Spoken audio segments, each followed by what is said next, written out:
Snake. Greedy Sturgeon got exposed asking for more COVID funding while already given huge amount. Nicola Sturgeon has denounced new funding allocated for the Scottish coronavirus response, calling it spin and implying the extra cash announced by Westminster was not new or additional.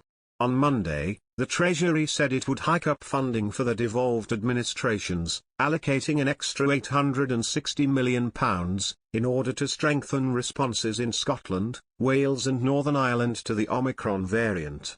Within this, £440 million was destined for Scotland. The UK government said the extra money would be added on top of the funds listen in the autumn budget from this year.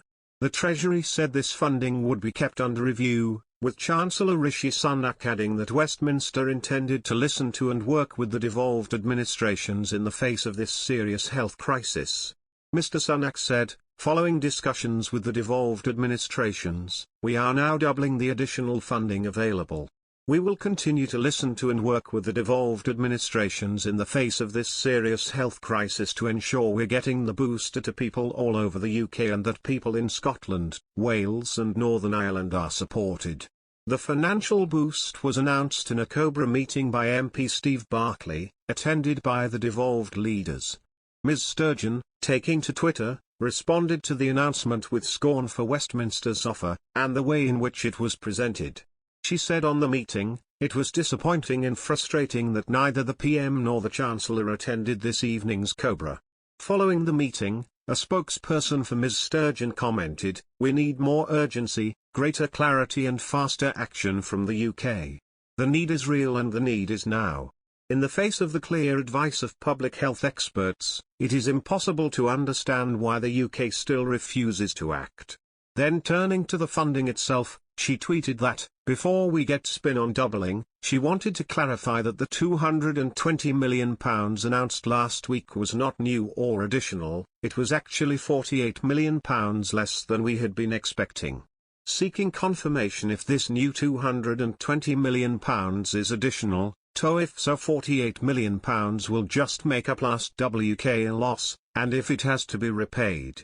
She added, to the extent it is new/additional, at ScotGov will make sure it goes in full to helping business and the overall COVID effort.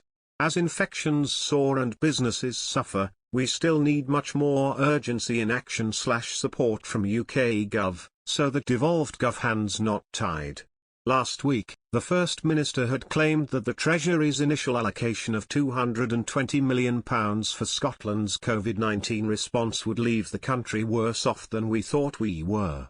She said that the £220 million was being brought forward from money we were expecting in January and had already budgeted for. Scottish Secretary Alistair Jacks said, "The UK government has provided unprecedented support to people in all parts of the UK since the very beginning of the pandemic, and that support continues. The Treasury is doubling the upfront funding available for the Scottish Government to £440 million, giving them the financial certainty they need to progress the vaccine rollout and wider COVID-19 response. This is on top of extra money which has already been provided to the Scottish Government to support public services during COVID. £6.5 billion in this financial year alone, plus a record core funding settlement of £41 billion a year for the next 3 years. The UK government is also continuing to support businesses with loans and VAT cuts for our tourism and hospitality sectors.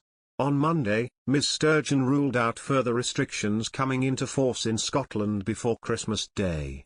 Cabinet Secretary for Finance Katie Forbes rebuked Audit Scotland's latest report which claimed that a substantial part of the budget was not being spent on Holyrood.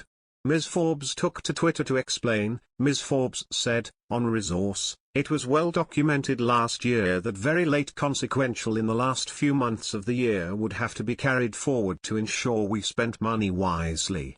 Vaccinations don't stop at the end of the financial year, you've got to budget for the full initiative." Ms. Forbes added, on capital, lockdown had a big impact on infrastructure projects so there was slippage across the UK on capital. The projects will be completed but many required funding this financial year rather than last financial year. Contrary to Tories' ridiculous claims, the economy budget was overspent, i.e. we spent more on business than money we'd been given by the UK government. He added that such opposition claims are trying to distract from the fact that 2 weeks into business is struggling with Omicron, UK government has chosen to ignore business cries for help.